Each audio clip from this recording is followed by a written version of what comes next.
Now speaking on LGBTQ plus representation in language arts stories, please welcome Julian Regli.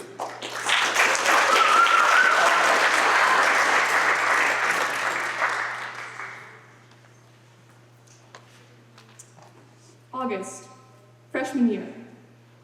I don't remember much about the first day of high school, but I do remember the beginning of it.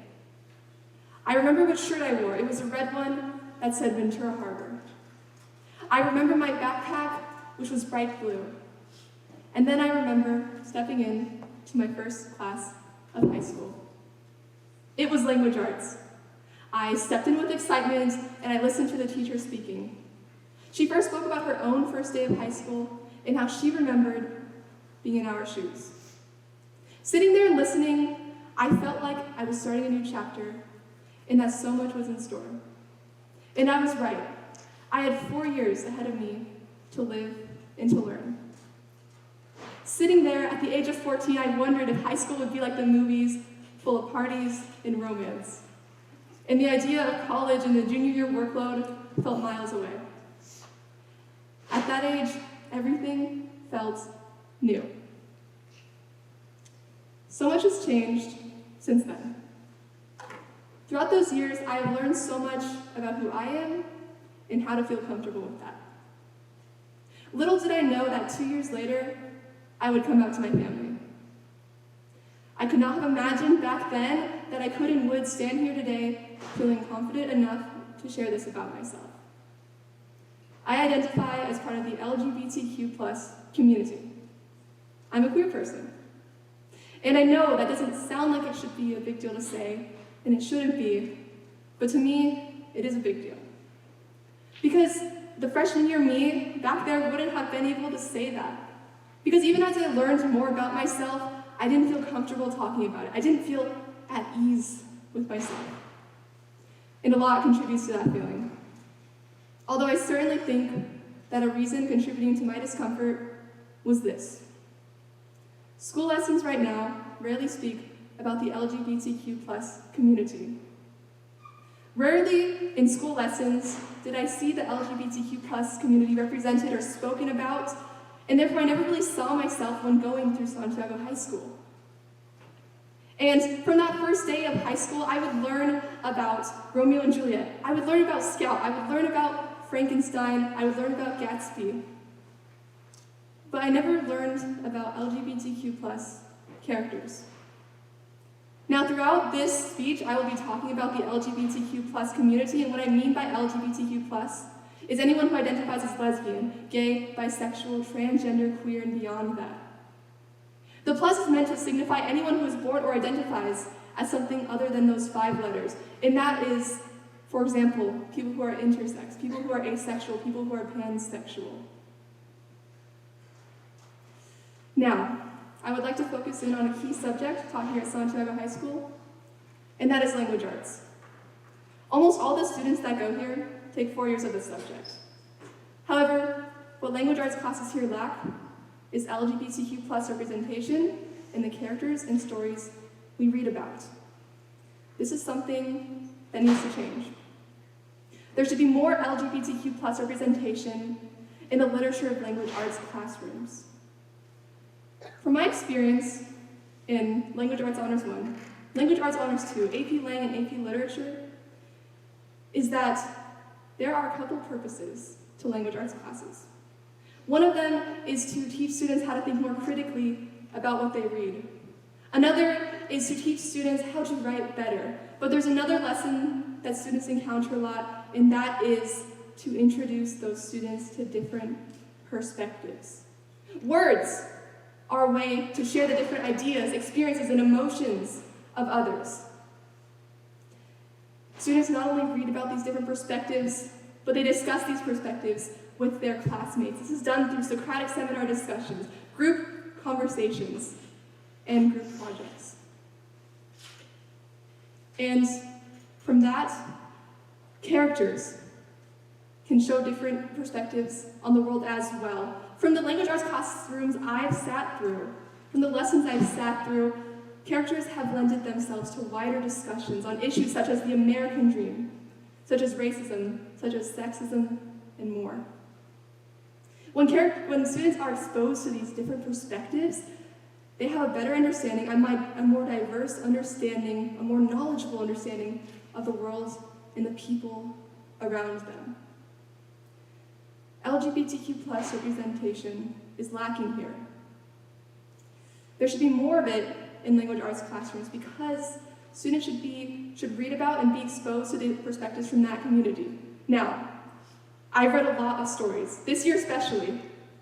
In AP Literature, we read over 12 short stories in discussing one or two in depth each week. However, not one of those characters from those stories were confirmed to be LGBTQ+. And the lack of LGBTQ+ representation extends beyond that. From junior to sophomore to freshman year, I cannot ever recall talking about a confirmed LGBTQ+ character. Not once in my high school career has a language arts class discussed a gay character, transgender character, any LGBTQ+ storyline.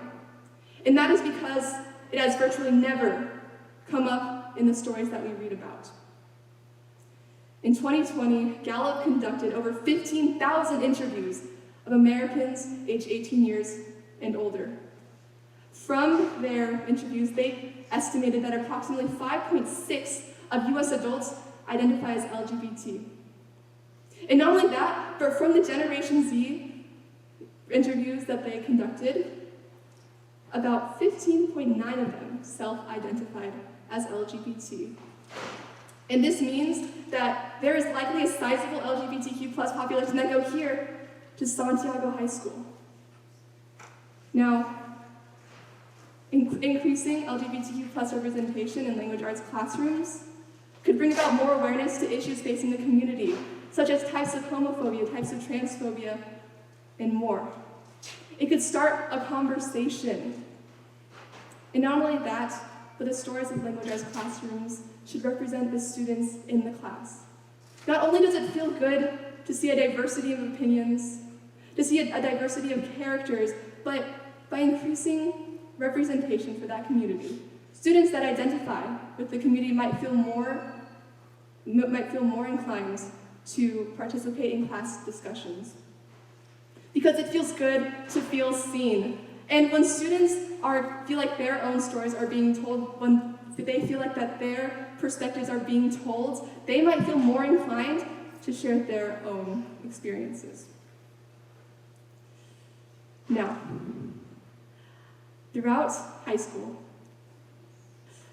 I think that what would improve language arts classrooms and language arts classes is increasing LGBTQ+ representation, because it would ultimately make classes a more welcoming, safe environment. I would like to note, though, that although there haven't been LGBTQ+ confirmed characters in language arts classes, there certainly have been authors of the community. And when viewed from a queer lens, these characters that the authors write could be interpreted as LGBTQ+. Catherine Mansfield, the author of a short story called Miss Brill, was bisexual. And some people could interpret the main character of that story, Miss Brill, to similarly be bisexual. However, no reference is given to her sexuality in the story. And Oscar Wilde, the author of A Picture of Dorian Gray, was put on trial for homosexuality. Many of his characters could be interpreted as LGBTQ+, however, in the novel it's never explicitly stated. However, at the very least, I feel like there should be more than that. What good does it matter who an author is if the majority of class time and focus is on their content? I think what would benefit in language arts classes is not only LGBTQ+ authors and interpretations, but characters that are confirmed to be so. I'm not saying to throw out Shakespeare. I'm not saying to throw out Lord of the Flies because it doesn't have LGBTQ+ characters. Rather, I think that those stories are great. I think that those stories have a lot of value and things to learn from, and that people should continue to read those classics for their content. Rather, I'm saying that a story or two here, a story or two there, can make a world of difference. And the timing of this speech is really interesting because recently I found out that my language arts AP literature class would discuss a poem called Queer by Frank Bedard. And this makes me smile because if we do read about it, and we will, this would be the first LGBTQ plus inclusive piece of work that I've ever encountered in a language arts class. I'm so happy about that. And I wish that lesson had happened sooner. I wish that lesson hadn't happened with 20-something school days left, but hey, I'll take it, because it's a step in the right direction. You know, just translate this to the novels, to the plays, to more than once every 4 years, to more than once every year, to every so often, and this representation could be powerful. Powerful. Characters have a lot of power in who they are. Characters have a lot of power because it feels great to see yourself represented in the characters that you read about. Let representation shape the stories. Ultimately, it makes school a more inclusive environment with more diversity in the perspectives of the classroom. Now, I wish in my 12 years of high school, I wish in my 4 years of language arts, I had read about a bisexual protagonist, a non-binary hero. I wish I'd read about a transgender person. I wish I had read about more. Maybe I would have felt less alone when I realized I liked more than one gender, to know that a character felt the same way. Now, I'm almost done with high school now. I still remember that language arts class, that very first day, clearly. And in a couple weeks, I will go on and leave the school for the last time. But that's not important.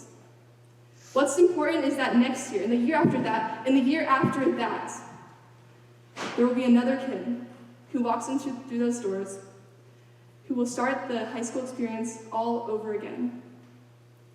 I hope that when they go to class, when they walk in, when they hear the teacher talking, when they go to school every day, when they hear those lessons, they see themselves, they read about themselves, and they see themselves represented in the characters that they read about. Thank you.